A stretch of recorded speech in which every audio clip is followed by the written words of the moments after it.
TIG Studios, Birmingham. This is T-Bone's Afternoon Tea. Hello ladies and gentlemen, and welcome to a special episode of Afternoon Tea. This is T-Bone logging in with a Christmas message for 2016. This is a tradition I started last year which received positive feedback. So without further ado, let's get started. 2016 has certainly been a tumultuous year, with a lot of twists and turns along the way. Don't worry, I will get to my Christmas message in a moment, but I feel that it's important to give you a brief overview of what's been going on lately. In August, I was involved in a road traffic collision at the end of the month. For 2 weeks, I lay in bed with a whiplash injury. Following that, I had flashbacks with periods of anxiety and depression.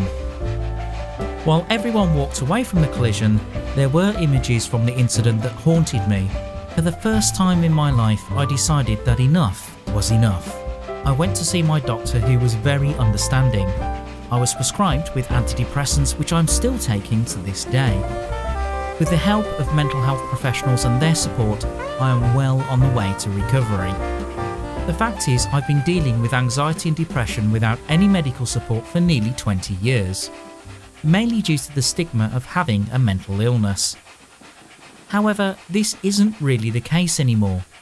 I was surprised by the level of support I received from the medical profession, not to mention the prayers and support I've had from my family, friends, and the support I've had from Sahabat's community. Unfortunately, my kidney function has been deteriorating over the years. Fortunately, it has stabilised recently, but it is nowhere near where it should be ideally. I have had a biopsy and I'll be receiving the results in the new year. Of course, the support I've had from my subscribers has equally been invaluable. I'm sorry that I have not been in a position to produce content as often as I'd like. I'm sure you can appreciate that it has been a very difficult time in my life recently. Add to that the usual busy period I have leading up to Christmas. I'm so grateful that you have stuck around for this long. The good news is, most of my mental health issues have been dealt with. This means next year I can increase the frequency and release schedule to a video every 1 to 2 weeks on average. I know this isn't as rapid as some channels, but considering all the activities I have in my life, I deem this to be reasonable under the circumstances. It is lovely to have over 230 subscribers to the channel, which I hope will continue to grow. So, with all that covered, let's move on to my Christmas message for 2016. Last year, I talked about the commercialisation of Christmas and how it overshadowed the true message and meaning of it. I still believe that to be true. A lot of the advertising is for various consumer items which we may not want or need, but are billed as the perfect gift for Christmas. Supermarkets really push the idea of the perfect Christmas. They sell you items that you would never dream of buying at any other times of year, such as mulled wine scented toilet paper. And yes, I am not joking, you heard that right. In the adverts, there's so much food on the table that you could easily have seconds or thirds with enough turkey to last you until Easter. I'm not objecting to celebrating the occasion with friends and family, far from it. However, the idea of eating and drinking to excess is something that isn't really necessary. Not everyone can afford the perfect Christmas as advertised. According to the Office for National Statistics, in the UK from 2010 to 2013, 4.6 million people were in persistent poverty for 3 of the past 4 years. 60% of those were in single-parent households, with the remainder aged over 65. And that's just in the UK. Think about those at home or abroad who are homeless, destitute, dealing with the aftermath of terrorism, or fleeing from war and tyranny. There are families out there that rely on food banks and charity to make ends meet. For them, day-to-day life is more about survival than anything else. They may even go without food so that their children can eat that day. Something tells me that their Christmas is anything but perfect. Even the first Christmas wasn't perfect.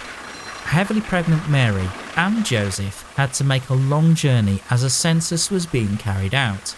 King Herod was determined to find out more about this king, slaying the firstborn of a number of families. When they arrived in Bethlehem, there was no room at the inn. Instead, Mary had to give birth in a stable. Not exactly ideal circumstances. Despite this, there's no denying the influence of the story of the Nativity, whether you believe it or not. As people go, Jesus has been incredibly influential even today for a lot of people.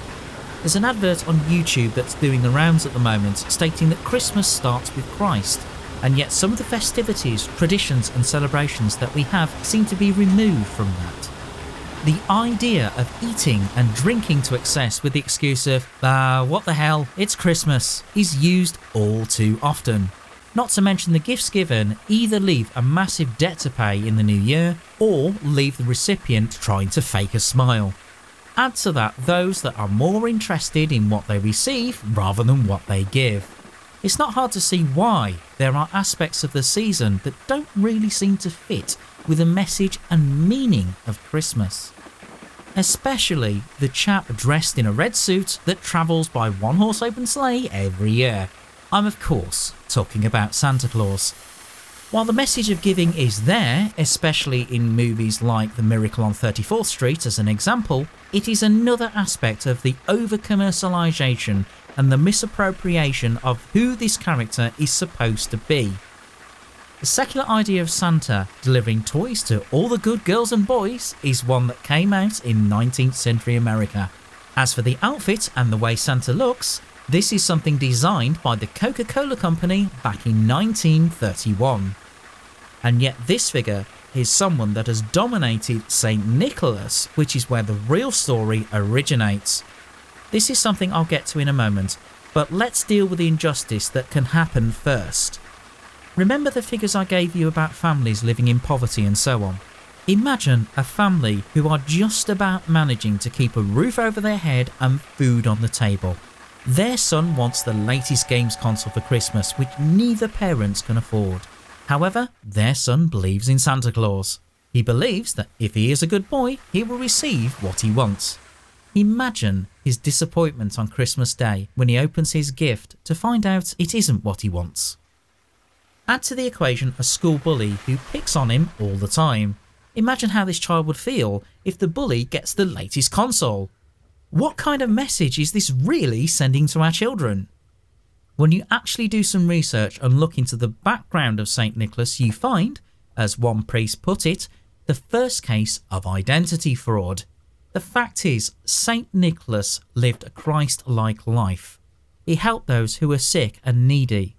He sold what he owned and gave it to the poor. He was known for his generosity and for his love of children. When you compare the two, there is quite a difference. As J. Rosenthal and C. Myers put it, Santa Claus belongs to childhood. St. Nicholas models for all life.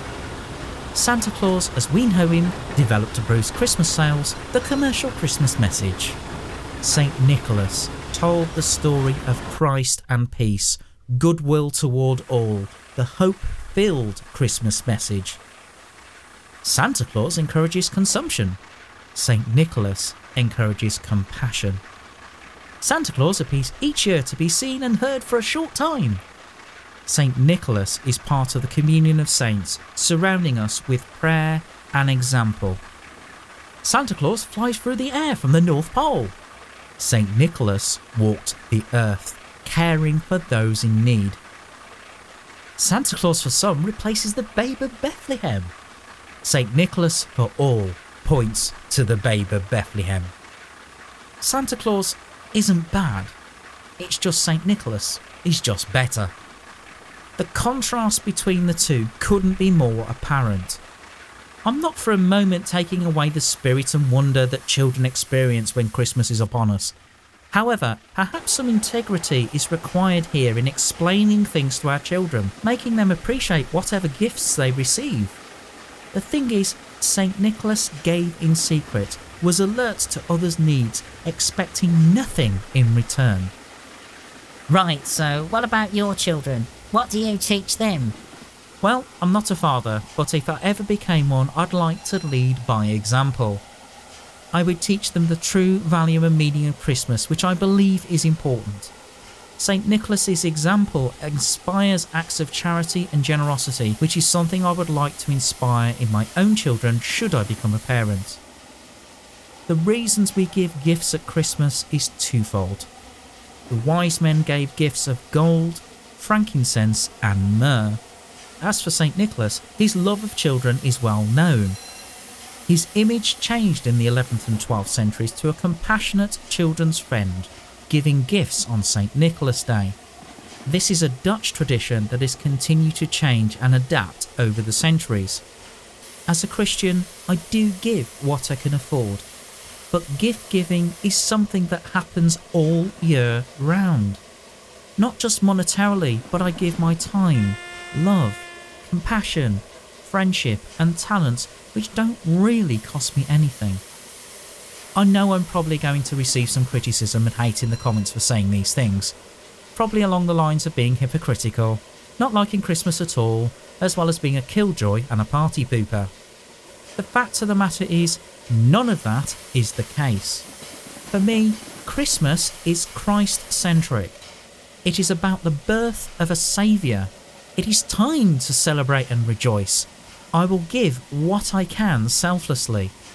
The problem is, the message gets lost with everything else that surrounds it. On the subject of gifts, remember last year when I talked about giving gifts that cost little or anything at all? The best gift I talked about giving and receiving last year was the gift of forgiveness with my ex-girlfriend. Over this year, my ex has now become a close friend. She has supported me through some really tough times and I've done the same for her. It is a shining example of how a simple act of forgiveness can be so powerful.